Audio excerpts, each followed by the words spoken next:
আল্লাহ তাআলা কিয়ামতের কঠিন ময়দানে যেদিন স্বামী স্ত্রীকে চিনবে না, স্ত্রী স্বামীকে দেখে পালিয়ে যাবে, বন্ধু বন্ধুরে চিনবে না, পীর সাহেব মুরিদরে চিনবে না, মুরিদ পীর সাহেবরে চিনবে না, দলের কর্মী তার নেতারে চিনবে না, নেতা তার কর্মীরে চিনবে না, বন্ধু বন্ধুরে দেখে পালাবে। এই কঠিন মুহূর্তে সূর্যটা মাথার কাছে চলে আসবে, জমিনটা তামার জমিন হবে, আজকের জমিনের মতো নয়।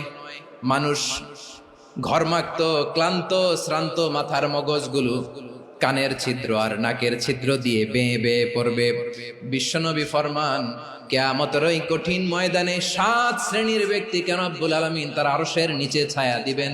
তার মধ্যে প্রথম শ্রেণীর ব্যক্তি হলো ইমামুন আদিল, যে ইনসাফের সাথে বিচার করে, যে জাস্টিস সমাজে সার্ভ করে, যে সুশাসন নিশ্চিত করে, ওই ইমামুন আদিল। আদিল শব্দটা বুঝছেন না? ইন্নাল্লাহা ইয়া'মুরু বিল আদল, পাইছেন?